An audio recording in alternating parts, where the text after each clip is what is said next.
mungkin tuh banyak banget teman-teman yang dari kemarin udah tanya-tanya kayak Kak kemana aja. Terus aku kemarin sempat upload satu video singkat juga, terus banyak banget yang komen, Kak akhirnya ingat password YouTube-nya apa. Teman-teman, aku nggak lupa passwordnya apa, dan sebenarnya nggak ada alasan khusus juga sih kenapa aku nggak pernah upload. Cuma ya emang kayak belum tahu aja mau sharing tentang apa, dan belum ada waktu juga untuk bikin konten, terus untuk editnya, it's a very long process. Jadi sekarang mumpung lagi banyak waktu senggang, jadi aku mau share-share sedikit. Kali ini topiknya topik yang paling sering banget ditanyain kalau aku lagi talk atau kalau aku lagi ngobrol-ngobrol sama orang, yaitu tentang bagaimana sih cara kita meraih mimpi.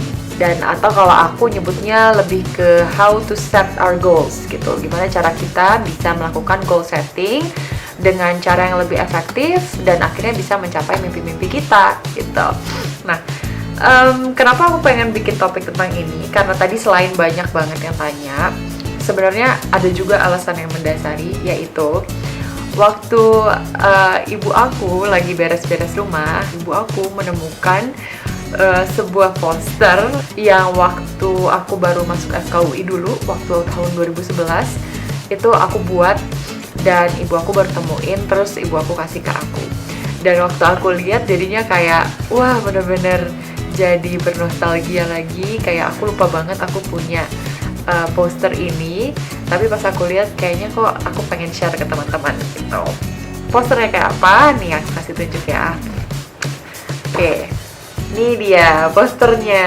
Nah, jadi ini tuh sebenarnya nggak tahu sih kelihatan atau nggak nih. Jadi ini tuh kayak apa ya, singkat aja gitu. Aku menguraikan apa aja sih yang pengen aku capai selama aku berada di FKUI. Waktu itu ini aku buat waktu tahun 2012 ternyata. Tahun 2012 aku buat. Terus aku tuh banyak kayak berkontemplasi, kayak aku udah masuk FKUI nih, sekarang aku mau ngapain ya gitu. Apa yang bisa aku lakuin selama aku di kampus, terus apa aja yang mau aku capai, dan kira-kira sebanyak apa sih mimpi-mimpi aku yang pengen aku capai. Dan karena aku rasa mimpinya banyak banget dan yang kayak pengen aku kerjain banyak banget, jadinya aku tulis aja deh gitu. Aku tulis di sebuah kertas. Dan salah satu value yang selalu diajarin sama orang tua aku adalah kalau kamu punya mimpi, mendingan mimpinya divisualisasikan aja. Ditulis di kertas, atau ditulis di HP, atau di papan tulis. Atau kalau aku, karena aku suka desain, dan desainku jelek sih, ini nggak usah dilihat dari sini ya desainnya. Cuma karena aku suka Photoshop, jadi aku decided untuk bikin aja di komputer gitu. Aku list down mimpi-mimpi aku apa aja. Terus habis itu aku cetak kayak di art carton gitu. Terus habis itu aku tempel deh di kamar. Jadi setiap aku baru bangun tidur, yang aku lihat pertama kali langsung apa aja sih yang pengen aku capai. Jadinya itu jadi motivasi aku dari awal bangun tidur. Jadinya bangun pagi-pagi langsung semangat untuk mengerjakan hal-hal yang pengen aku kerjain supaya mencapai mimpi ini gitu. Jadi waktu dulu tahun 2012 aku tingkat kedua kuliah, aku bikin poster ini. Dan sebenarnya sih mimpi-mimpinya cukup apa ya, cukup cetek sih gitu. Untuk lagian kan ini untuk anak umur 16-17 tahun gitu. Waktu itu aku masih sekitar umur segitu. Jadi ya mimpinya juga menyesuaikan stage aku waktu itu. Waktu itu masih zaman Twitter, dan aku pengen tweet wisely. Jadi aku pengen kayak nggak kebanyakan ngomong di Twitter, ngomong-ngomong hal nggak penting. Jadi lebih bijak menggunakan Twitter. Tercapai kayaknya. Aku udah lupa juga password Twitter aku sekarang. McD atau coklat 1 kali seminggu. Sarapan apel. McD atau coklat 1 kali seminggu kayaknya tercapai deh. Jadi waktu itu tuh kayak, kan aku kuliah di FKUI. Di depan kampus aku itu ada McD. Jadi di situ setiap pagi atau kayak setiap mau pulang ke rumah itu selalu kayak mampir dulu McD, terus beli es krim dulu, beli sundae dulu, segala macem. Jadi ini benar-benar jadi goal aku juga waktu itu. Terdengar sepele tapi ini aku serius gitu. Jadi None tercapai, walaupun gak menang, tapi jadi salah satu finalis Apnon. Dulu aku ikut Apnon Jakarta Timur. Terus join summit di Perancis, ya ampun ini tercapai, seneng banget. Bareng sama teman aku, Ciko namanya.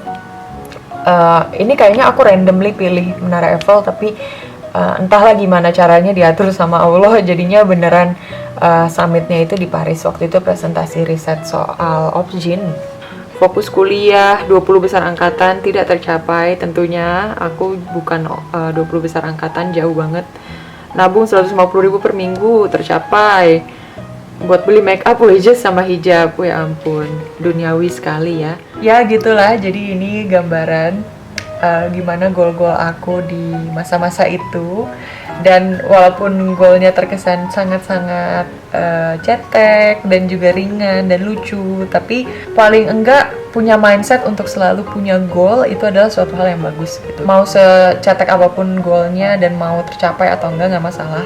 Yang penting cukup kita punya mindset untuk selalu punya goal dan jadi pribadi yang lebih baik dan lebih baik lagi. Itu sesuatu yang udah cukup perlu diapresiasi gitu. Jadi gak usah khawatir kalau goal kamu terlalu ringan, karena aku pun juga begitu. Dan biasanya goal itu menyesuaikan dengan stage hidup kita gitu. Kalau kita masih SMP ya biasa goalnya goal sebatas apa yang bisa anak SMP pikirin. Kalau SMA ya anak SMA, kalau misalnya lagi jadi mahasiswa baru ya sebatas apa yang maba bisa pikirin gitu. Jadi seiring dengan berjalannya waktu pasti kita juga berkembang dan goal kita juga semakin berkembang dan semakin tinggi dan semakin tinggi lagi. Nah, menyambung dari video aku yang sebelumnya, yang aku bahas buku-buku yang sering aku baca, sih teman-teman kan udah lihat kalau aku tuh suka banget sama salah satu buku yang judulnya Grit dari Angela Duckworth. Jadi ini bukunya nih, Grit by Angela Duckworth. Ini jadi salah satu kayak buku yang selalu aku rekomendasikan ke orang-orang, karena ini jadi salah satu buku yang memang mengubah hidup aku, terutama mengubah perspektif aku tentang gimana sih caranya mencapai mimpi, apa sih itu goal hidup, dan bagaimana sih cara kita mencapai goal-goal hidup itu, apa yang harus kita lakukan. Teman-teman, kalau misalnya kalian baca buku Grit yang dari Angela Duckworth yang sering aku promote di mana-mana, jadi kalau kalian lihat di halaman 62 itu kalian bisa menemukan tentang gimana sih caranya set goals dan akhirnya mencapai goals tersebut. Nah, di sini tuh ada namanya hierarchy of goals. Di situ menunjukkan bahwa kalau kita pengen mencapai goal yang paling tinggi nih, yang top level, kita harus menjabarkan goal itu ke goal-goal yang lebih kecil lagi. Jadi ada mid level goal, ada low level goal. Nanti aku kasih contoh maksudnya seperti apa. Tapi yang jelas kalau teman-teman berhenti cuma di top level goal doang, misalnya teman-teman bermimpi jadi dokter, tapi kemudian nggak dijabarin untuk jadi dokter tuh harus ngapain aja sih, terus abis itu di bawahnya harus ngapain aja, to-do list paling kecilnya. Nah, itu lama-kelamaan mimpi teman-teman ya jadi sebatas mimpi aja gitu. Jadi sesuatu yang sangat distant, yang jauh banget dan akhirnya nggak pernah tercapai. Jadi penting banget untuk membreakdown sebuah goal yang besar menjadi goal-goal yang lebih kecil dan menjadi sesuatu goal yang paling kecil dan berupa to-do list atau sesuatu yang bisa teman-teman langsung kerjain gitu. Supaya nggak bingung, aku kasih contoh ya. Nah, jadi sekarang aku mau kasih gambaran yang mudah-mudahan lebih jelas tentang apa yang dijelasin di buku Grit tadi gitu, yaitu tentang hierarchy of goals. Nah, jadi kita mulai dari yang pertama. Nah, yang pertama ini biasanya disebutnya mimpi atau top level goal. Kalau tulisan aku jelek, mohon maaf ya, namanya juga dokter. Nah, mimpi atau top level goal ini misalnya teman-teman pengen jadi pengusaha sukses. Pengusaha sukses. Nah, kalau kita mikirnya pengen jadi pengusaha sukses kan itu sesuatu yang kesannya distant banget ya. Jadi sesuatu yang kesannya susah banget untuk digapai dan masih sangat abstrak. Jadi untuk mencapai pengusaha sukses ini, teman-teman harus breakdown lagi ke bawah apa aja yang perlu dilakukan untuk menjadi pengusaha sukses. Kalau tadi kita udah punya mimpi atau top level goal, sekarang yang level 2-nya kita punya mid level goal. Jadi bisa dibilang kayak mimpi juga sih, tapi mimpi yang lebih tingkatannya lebih bawah dan jadi lebih realistis untuk digapai gitu, dibanding kalau yang pengusaha sukses ini kan masih abstrak banget. Nah, mid level goal ini jadi semuanya harus mengarah untuk menjadi pengusaha sukses. Misalnya, pertama aku pengen S2 di Stanford deh, kayak mau di Ayunda ngambil MBA atau Master of Business Administration supaya bisa ngerti bisnis dan nanti akan mengarah jadi pengusaha sukses. Terus yang kedua misalnya aku pengen cari modal deh buat kumpulin modal untuk berbisnis nantinya. Cari modal, terus misalnya mid level goalnya juga aku pengen cari ide bisnis gitu. Nah, jadi yang tadinya abstrak banget pengusaha sukses, sekarang kita udah dapet mid level goalnya adalah mau S2 Stanford, mau cari modal, mau cari ide bisnis. Nah, sekarang kalau kita udah dapet mid level goal misalnya yang S2 Stanford, jangan lupa di breakdown lagi jadi goal yang lebih kecil lagi, yaitu layer ketiga atau low level goal. Atau kita juga bisa bilang to-do list kalau emang ini udah jadi goal yang paling kecil banget. Ini simply kegiatan yang bisa langsung kita lakuin dan sangat-sangat realistis untuk langsung kita lakukan. Misalnya aku mau S2 Stanford, ya berarti yang harus aku lakuin misalnya ambil TOEFL gitu. Terus misalnya bikin esai atau personal statement. Terus misalnya rapiin CV. Jadi kan dari di sini kita bisa lihat kalau yang bubble ketiga ini sesuatu yang sangat-sangat realistis dan bisa kita lakukan right away, atau tanpa perlu ngapa-ngapain udah bisa langsung aja kita kerjain. Langsung aja ambil TOEFL sekarang kan bisa, langsung bikin esai bisa, langsung rapiin CV bisa. Tapi kalau mau S2 Stanford kan nggak bisa ujuk-ujuk langsung S2 Stanford, tapi perlu ada sesuatu yang kita lakukan dulu untuk bisa mencapai S2 Stanford. Dan kalau kita udah mencapai S2 Stanford, dengan goal-goal yang lain kalau kita capai juga, itu lama-kelamaan akan mengarah ke usaha kita untuk mencapai mimpi kita, yaitu untuk menjadi pengusaha yang sukses.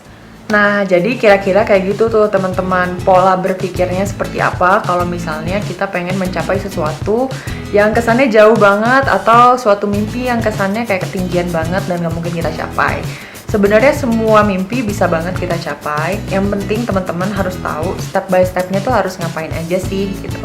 Dan yang paling penting adalah teman-teman berani untuk melakukan langkah pertama untuk mencapai mimpi tersebut. Jadi jangan sampai cuma bermimpi, aku pengen jadi dokter, tapi terus teman-teman nggak ngapa-ngapain. Ya kalau kayak gitu berarti mimpinya juga nggak akan tercapai karena nggak ada effort yang dilakukan, nggak ada langkah yang diambil untuk pertama kalinya.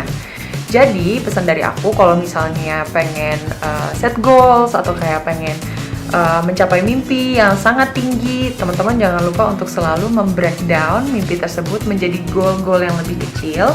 Lalu dari goal-goal yang lebih kecil itu di breakdown lagi jadi goal yang sangat-sangat kecil atau yang kita namakan to-do list. Jadi dari situ kita bisa tahu nih dan bisa lebih terarah apa aja yang harus kita lakukan pertama kali untuk mencapai mimpi tersebut, dan akhirnya mudah-mudahan mimpinya akan tercapai. Jadi itu kira-kira yang bisa aku share. Mudah-mudahan bisa menjawab teman-teman yang selalu bertanya-tanya gimana sih Kak cara mencapai mimpi atau gimana sih cara goal setting yang benar gitu. Aku nggak bilang aku paham juga soal goal setting, tapi kira-kira kalau aku pribadi ini yang aku lakukan. Dan mudah-mudahan video ini bisa bermanfaat ya untuk teman-teman. Sebelum exit, jangan lupa untuk like dan subscribe dulu ya. Dan sampai jumpa di video-video berikutnya. Dah!